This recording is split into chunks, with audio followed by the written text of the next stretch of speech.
Saya kemarin mendampingi Kepala Staf Angkatan Darat. Kita kasih oleh-oleh sedikit perjalanan dakwah. Apa yang saya lakukan kemarin? Saya menemani kemarin Jenderal TNI Dudung Abdurrahman. Mudah-mudahan beliau diberikan kesehatan dan panjang umur oleh Allah Subhanahu wa taala.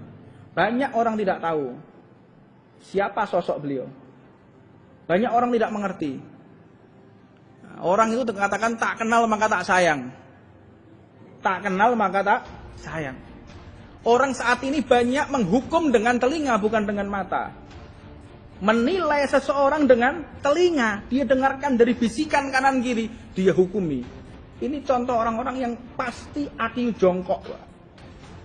Akiu jongkok, hati munafik mungkin, wallahu a'lam. Hati yang tahu hanya Allah Subhanahu wa taala. Tapi ada ciri-ciri. Allah memberikan ciri-ciri. Kalau dia janji nggak ditepati, kalau ngomong berbohong dan lain sebagainya dalam cirinya, Rasulullah SAW disebutkan dalam hadis beliau. Hadisnya Nabi Muhammad SAW menceritakan ciri orang munafik.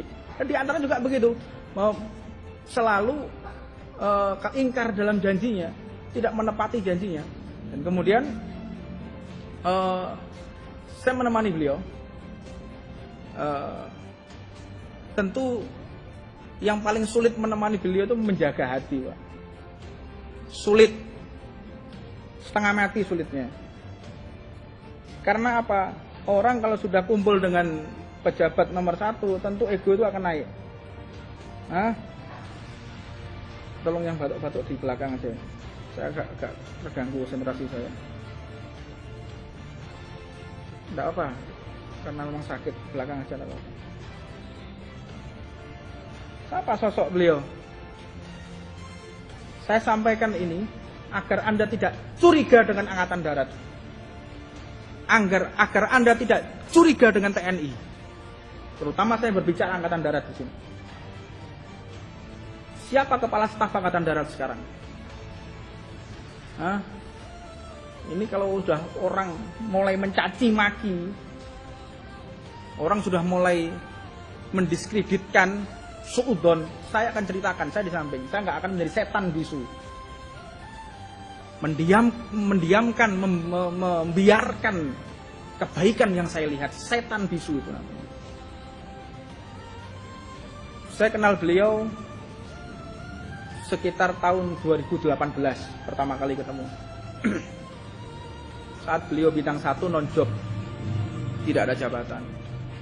Pada saat itu saya buka bersama, bertemu dengan beliau di Mabes TNI. Setelah itu kemudian ketemu lagi di Kodam Jaya, beliau sebagai Pangdam. Sering komunikasi kami, bagaimana komunikasi. Saya diberikan kesempatan untuk ngajar di pembinaan mental di Kodam Jaya. Saya khutbah Jumat, di situ ada pertanyaan fikih yang harus saya jawab dari para tentara. Bib, kami ini tentara.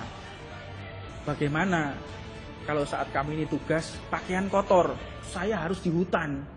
Saya ngejar OPM, saya ngejar GAM, mau nggak mau, saya kencing di situ.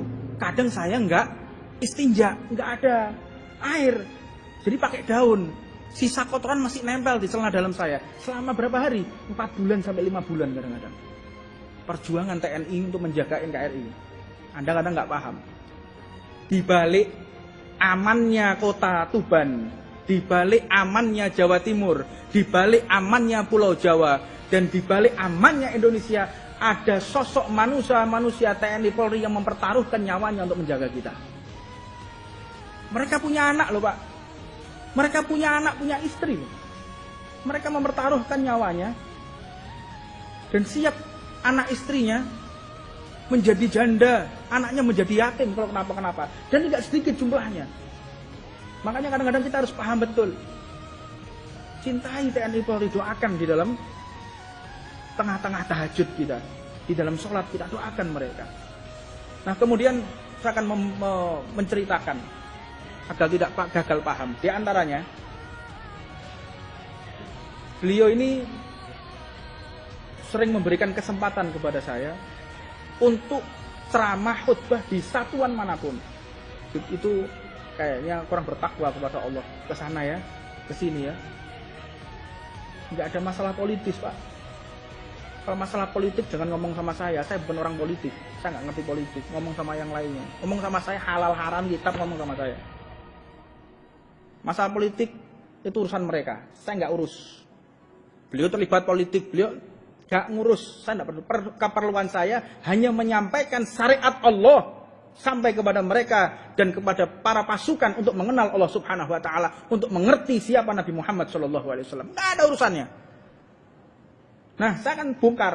Saya tidak akan menjadi setan bisu. Dan sebetulnya ini untuk konsumsi publik, konsumsi pribadi, bukan untuk konsumsi publik. Man saya bongkar karena saya khawatir banyaknya cercaan. Saya mau tanya, apa ada di antara kita yang sudah mengislamkan 100 orang di sini? Saya mau tanya. Termasuk saya pun belum. Saya berangkat dari Jakarta menuju ke Jayapura. Setelah dari Jayapura saya ke Manokwari. Dari Manokwari saya ke Kodam Hasanuddin, kemudian ke Kodam Merdeka. Saya masuk ke Palu, Bandara Sis Al Jufri, kemudian masuk lagi di Medan Operasi Poso. Saya naik helikopter lagi menuju ke Poso. Banyak hal. Singkat cerita, itu perjalanan saya kemarin. Makanya di dalam majelis saya sampai terlambat karena begitu padatnya jadwal. Saya ingin cerita. Beliau di sela-sela kunjungannya ada orang-orang Timor yang sudah memerdekakan diri, Papua Nugini, merdeka sudah. Beliau pernah tugas di Timur. Datang perwakilan 5 orang. Mohon izin Bapak Kasat, saya anak-anaknya Bapak Kasat. Kaget saya, ini orang Timur. Orang mana sampean? Ini saksi hidup, mata kepala saya yang melihat. Bagaimana kondisi Anda? Alhamdulillah Bapak. Ini saya lihat ini orang-orang non muslim semua. Orang non muslim ini belum merapat. Lihat tanya. Anda siapa Pak? Saya anak-anaknya Pak Dudung. Loh kok bisa? Iya, kami ini satu kampung 150 orang diislamkan sama beliau. Anda pernah mengislamkan orang? Apa yang Anda perbuat untuk Islam? Perbuatan apa yang Anda lakukan untuk Islam? Saya mau tanya. Kadang mencaci maki orang. Hah? Setiap kota yang saya singgahi, beliau punya lebih dari 100 sampai 200 anak yatim. Lebih dari 1000 orang anak yatim yang beliau asuh. Sejak beliau Letnan 1. Sejak beliau Letnan 1, Letnan 2, Letnan 1 sampai sekarang jabatan bintang 4 beliau raih. Ribuan anak yatim dinafkahi langsung dari hasilnya beliau. Apa ada di antara kita? Kadang mencaci maki. Orang biasakan hidup ini jadi hamba. Jangan jadi Tuhan. Anda jadilah hamba, jangan jadi Tuhan. Urusan Tuhan itu mencari kesalahan orang, mengkoreksi kesalahan orang. Itu Tuhan, Allah Subhanahu Wa Taala yang mengadili, yang memvonis. Itu Allah, bukan malaikat juga. Raqib dan Atid pun tidak berhak, tidak mengerti. Ini kapan ikhlas, kapan tidak, kapan politik, kapan siasat, kapan lillahi ta'ala. Malaikat nggak tahu Pak Raqib Atid. Kadang manusia bisa memvonis. Ini ikhlas, ini tidak. Dari mana kita tahu? Belajarlah dari kehidupan para leluhur kita, para kiai, para habaib, para ulama.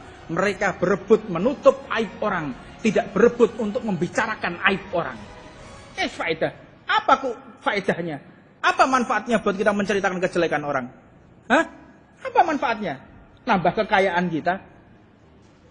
Apakah nambah kesehatan kita? Apakah nambah perusahaan kita kalau kita menceritakan aib orang lain? Apa? Apa faedahnya? Tidak ada. Yang ada adalah dosa mereka dipindah kepada kita.